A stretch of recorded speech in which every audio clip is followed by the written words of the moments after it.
Fala crente, seja muito bem-vindo ao nosso devocional.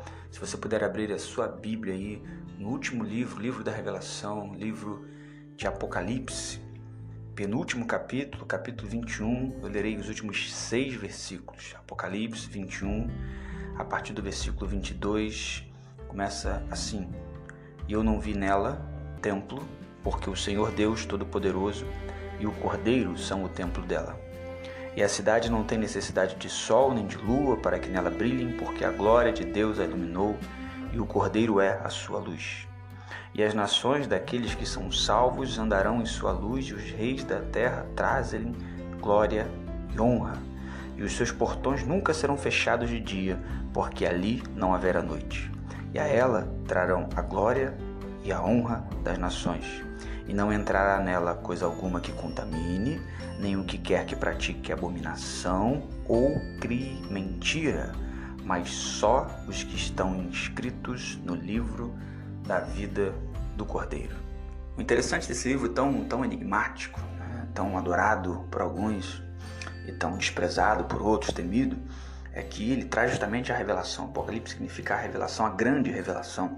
E quando a gente chega nesse capítulo 21, onde Deus, a partir do 6, diz que está feito, está resolvido, é o alfa e o ômega, o princípio e fim, enfim, ele começa a descrever com riqueza de detalhes essa nova Jerusalém. É interessante que, a partir desse versículo 22, eu chamo a atenção para você para a palavra templo.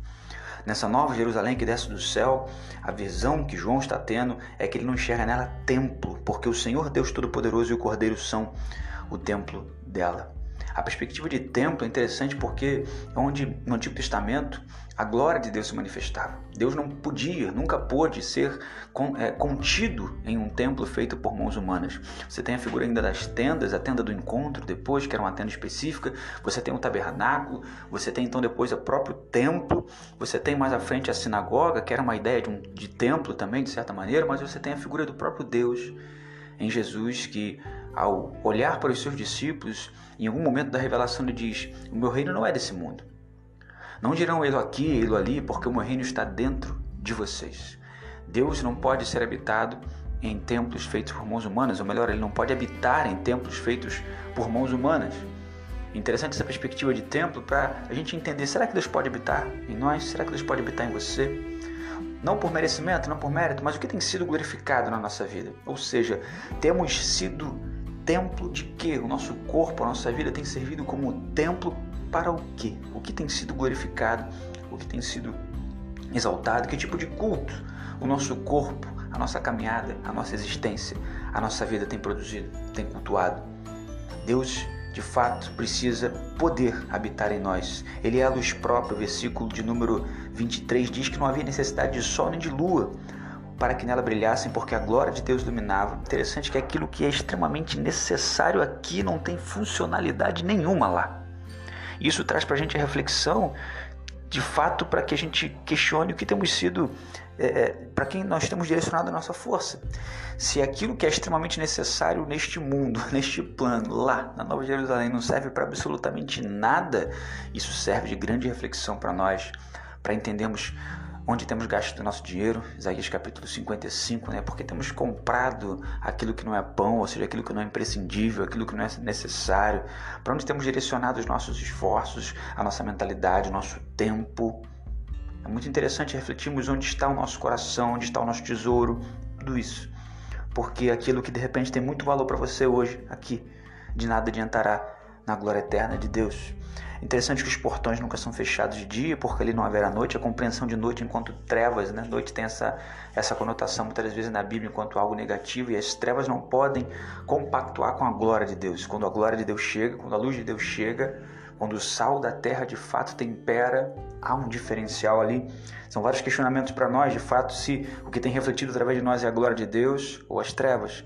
O que tem refletido através da nossa vida é este sal que vem para temperar, não para salgar ao ponto de tornar-se impossível, impraticável, intragável a vida do outro. O Evangelho não torna a vida do outro hipertensa, o Evangelho torna a vida do outro temperada com o tempero do amor. Com o tempero do amor que vem de Deus, com o tempero da vida que vem de Deus, essa vida que é excelente, essa vida que é em abundância. Então a glória chega, a honra chega, e o versículo 27 traz para nós aquilo que não chega, aquilo que não entra, aquilo que não tem parte com Deus. Quando ele diz, não entrará nela coisa alguma que contamine, nem o que quer que pratique abominação ou que crie mentira.